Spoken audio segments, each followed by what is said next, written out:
Hello everyone, welcome back to my channel and I hope that you're all doing very well. So today in this video we'll be discussing a poem written by Margaret Atwood, that is Reincarnation of Captain Cook. तो इस poem को शुरू करने से पहले हम दोनों के बारे में थोड़ा थोड़ा जान लेते हैं, कैप्टन कुक के बारे में और हमारी पोएटेस के बारे में जो कि है मार्गरेट एटवुड। तो अगर हम बात करें कैप्टन कुक की तो उनको तो हर कोई जानता है। इनका पूरा नाम है कैप्टन जेम्स कुक। तो ये एक ब्रिटिश एक्सप्लोरर थे, कैटोग्राफ थे, यानी मैप को डिज़ाइन करते थे और इन्होंने कई कई नई जगहों को ढूंढ निकाला, जैसे कि न्यूजीलैंड और कुछ पार्ट ऑस्ट्रेलिया के कुछ पार्ट और कई सारे पैसिफिक आइलैंड्स को इन्होंने ढूंढा, ठीक है, इंक्लूडिंग हवाई को भी इन्होंने ढूंढा, इन्होंने उसकी खोज की। और इन्हीं जगहों को ढूंढने के लिए इन्होंने अपनी 3 समुद्री यात्राओं को तय किया और उसमें वो सफल रहे। उसके बाद वो इन सारी जगहों को ढूंढने में कामयाब रहे, ठीक है। कौन? तो कैप्टन कुक। तो इनको हम इस पोएम में किस तरीके से देखेंगे कि इन्होंने नई चीज़ को खोजा, ठीक है, यानी नई जगह को इन्होंने रियलिटी में खोजा। और यहाँ पे हम देखेंगे किस तरीके से इन्होंने नई चीज़ को ढूंढा, नई चीज़ को निकाला। तो इस पोएम का जो टॉपिक है, जैसा कि हम देख रहे हैं, री इनकारनेशन ऑफ कैप्टन कुक। री इनकारनेशन का मतलब होता है दोबारा से किसी को जन्म देना, ठीक है, यानी दोबारा से उस चीज़ को बनाना, रीबर्थ, ठीक। तो इस तरीके से जब कैप्टन कुक अपनी रियल लाइफ में उन्होंने कई सारी नई जगहों को ढूंढा, तो ऐसे ही जो हमारी पोएटेस हैं मार्गरेट एटवुड, वो कहना चाह रही हैं कि सोसाइटी में वो भी कुछ नया कर देना चाह रही हैं। क्योंकि ये जो हमारा पोएम है री इनकारनेशन ऑफ कैप्टन कुक, ये हमारा जो यूनिट 2 था जेंडर, उसका लास्ट चैप्टर है। तो यहाँ पे भी वो कहीं ना कहीं जेंडर जो टॉपिक है उसको शो कर रही हैं, उसको मेंशन कर रही हैं। तो जिस तरीके से कैप्टन कुक ने अपनी ज़िंदगी में नई नई जगहों को निकाला था ढूंढ के, तो इसी तरीके से मार्गरेट एटवुड जो है इस पोएम में हमें बताना चाह रही हैं कि वो भी कुछ नया दिखाना चाह रही हैं, नई चीज़ को ढूंढना चाह रही हैं। तो कैप्टन कुक ने नई जगहों को निकाला था ढूंढ के, और यहाँ पे मार्गरेट एटवुड का कहने का मतलब है नई चीज़ का मतलब यानी नए नए आइडियाज़, नए नए तरीके, ठीक है। तो अब हम मार्गरेट एटवुड के बारे में जान लेते हैं। She is an Canadian poet and novelist, यानी वो कनाडा की रहने वाली और उनका जन्म ओटावा में हुआ था, ठीक है, और वो नॉवेलिस्ट भी हैं पोएटेस के साथ साथ। And her work is often gothic which is one reason for its wide popularity. और उनके जो भी राइटिंग्स हैं उसमें ज़्यादातर वो गॉथिक ही लिखती हैं, यानी डरावनी सी चीज़ें जिसमें डर हो, उदासी हो, तो ऐसी चीज़ें वो लिखती हैं और इसीलिए वो बहुत ज़्यादा पॉपुलर भी हैं अपनी ऐसी राइटिंग्स के लिए। The handmaid's tale is Atwood's most famous novel. और इनका सबसे ज़्यादा फेमस वर्क क्या था? Handmaid's tale. ये बहुत ही ज़्यादा फेमस था, तो इसलिए इसकी वजह से भी इनको पॉपुलैरिटी मिली। तो इन्होंने अपने इस पोएम का जो टॉपिक है री इनकारनेशन ऑफ कैप्टन कुक, ये क्यों रखा, इसको हम जानेंगे अपने इस पोएम में। जब हम इस पोएम को पढ़ेंगे तब हम अच्छे से समझ जाएंगे कि इन्होंने अपने इस पोएम का टॉपिक ये क्यों रखा, री इनकारनेशन ऑफ कैप्टन कुक। तो चलिए अब हम शुरू करते हैं अपनी इस पोएम को line by line. Earlier than I could learn the maps had been coloured इन।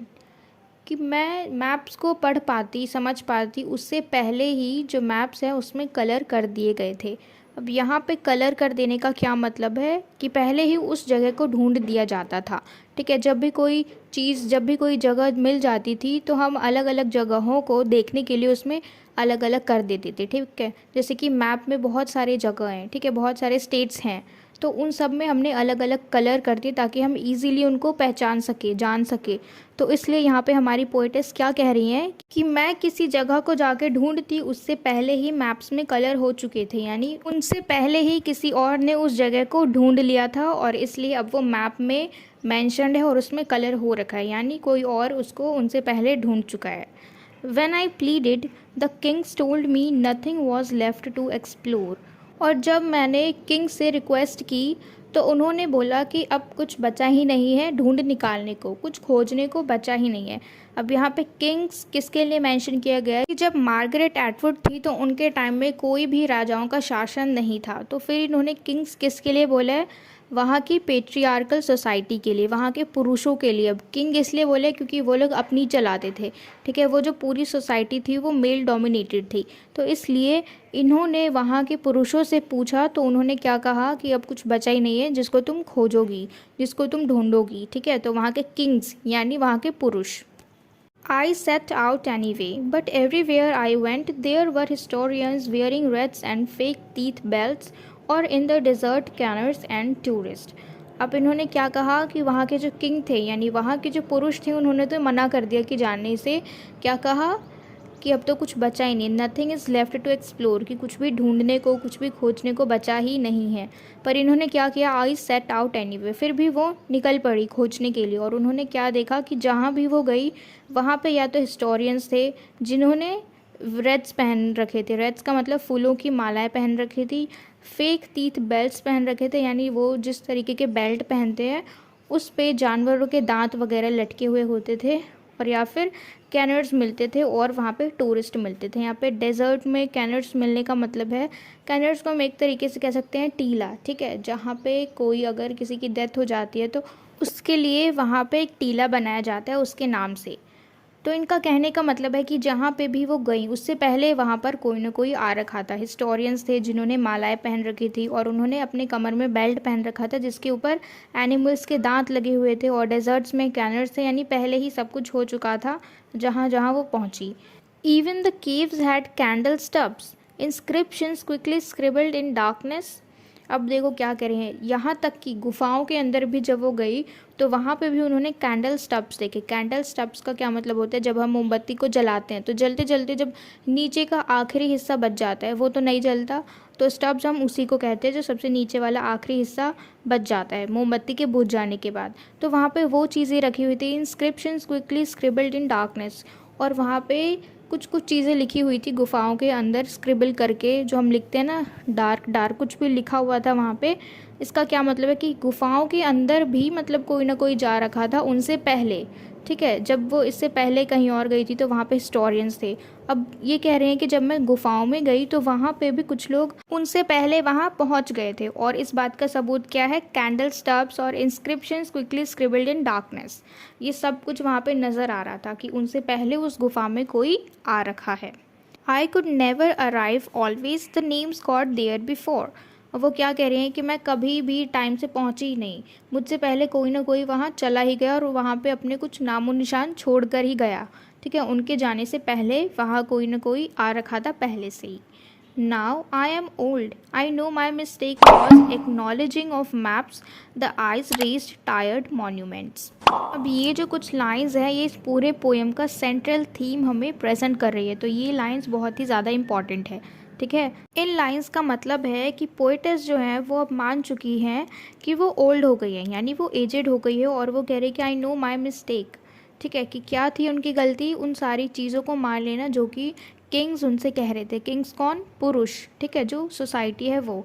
यहाँ पे हम एक तरीके से देख सकते हैं कि जो भी फीमेल्स थी उनके ऊपर कैसे पुरुष लोगों का दबदबा था उस टाइम में, कि जो उन्होंने कह दिया इनको मान लेना है, और अगर इन्होंने उस चीज़ को स्वीकार कर लिया, एक्सेप्ट कर लिया, तो जब हम मान लेते हैं कि कोई चीज़ सही है तब हम क्या करते हैं, उसके ऊपर सवाल उठाना बंद कर देते हैं। तो ठीक यही सब उनके साथ हो रहा था वहाँ की महिलाओं के साथ, ठीक है। तो यहाँ पे इन्होंने क्या कहा कि मैं मानती हूँ कि मैं ओल्ड हो गई हूँ और मेरी गलती ये है कि मैंने उनके सारी बातों को स्वीकार किया।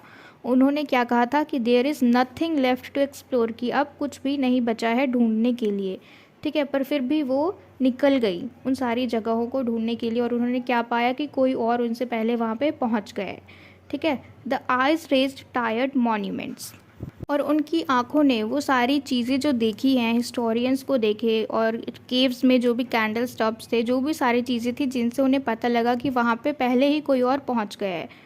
तो आइज़ रेज्ड इसका मतलब है कि पुरानी चीज़ों को इनकी आंखें दोबारा से रेज कर रही हैं, दोबारा से देख रही हैं, ठीक है, उनको दोबारा से बना रही हैं। और मॉन्यूमेंट्स का मतलब ये हमेशा कोई ना कोई किसी न किसी चीज़ का यादगार रहा है, ठीक है, तो उनके नाम से हम एक मॉन्यूमेंट बना देते हैं। तो अब उन सारी चीज़ों को ये अपनी आँखों से देख रही हैं, ठीक है।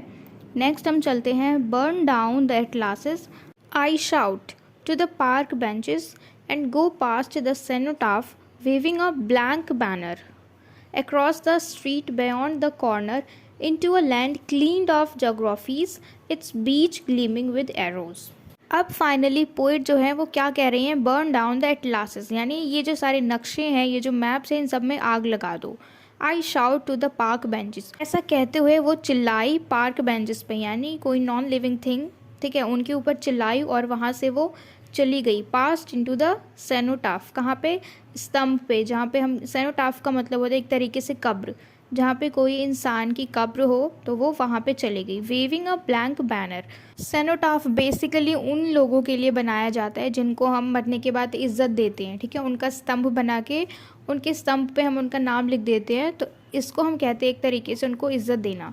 तो वो ब्लैक बैनर उठा के आगे बढ़ती रही। पास्ट में जो भी सेनोटाफ है उनकी फ़िक्र उन्होंने नहीं की, क्योंकि ये कहना चाह रहे हैं कि इनको उनसे कोई मतलब नहीं है कि अगर वो बाद में मर भी जाते हैं तो उनके नाम का स्तंभ बने या ना बने, उनके नाम का सेनोटाफ बने या ना बने। पर फिर भी इन्होंने क्या किया, ब्लैक बैनर को उठाया और आगे बढ़ी। तो इन्होंने जो ब्लैंक बैनर लिया हुआ है उसके ऊपर कोई निशान नहीं है। इसका क्या मतलब है कि वो बिल्कुल फ्री हैं, किसी के अंडर नहीं है, ठीक है। क्योंकि अगर हम किसी एक के साइड रहते हैं या फिर किसी भी ग्रुप के साथ रहते हैं, किसी पार्टी के साथ रहते हैं, तो हमें उनके अकॉर्डिंग उनकी बात माननी होती है। जो भी प्रोटोकॉल्स होते हैं हमें फॉलो करने होते हैं, जो भी रूल्स होते हैं हमें फॉलो करने होते हैं। लेकिन यहाँ पे जो ब्लैंक बैनर है इसका मतलब वो बिल्कुल फ्री हैं, किसी के अंडर नहीं है, इनके लिए कोई भी रूल जो है वो इनके ऊपर लागू नहीं हो रहे हैं, ये जो चाहें अब वो कर सकती हैं। तो इन्होंने उस ब्लैंक बैनर को उठाया और बिल्कुल अपने रास्ते पे चलना शुरू हो गई हैं। Beyond the corners into a land cleaned of geographies, यानी वो ऐसी जगह पे चली जाना चाहती है जहाँ की लैंड बिल्कुल क्लीन है, ठीक है। क्लीन का मतलब ये नहीं कि साफ़ सफाई, क्लीन का मतलब ये है कि वहाँ उनको टोकने के लिए, उनको आदेश देने के लिए कोई भी नहीं होगा। It's beach gleaming with arrows, और वहाँ के जो बीच होंगे वो एरोज से ग्लीम कर रहे होंगे, चमक रहे होंगे, यानी उनको आगे बढ़ने का रास्ता बता रहे होंगे, ठीक है, एरोज के थ्रू उनको रास्ता बता रहे होंगे। तो इन्हीं कुछ लाइनों के साथ हमारी ये पोएम ख़त्म होती है और मुझे उम्मीद है कि आपको अच्छे से समझ में आ गया हो। And if so then please let me know in the comment box if you like this video and share it with your friends as well so that they can get help from it. And don't forget to subscribe my channel. Until we meet in the next video, keep learning.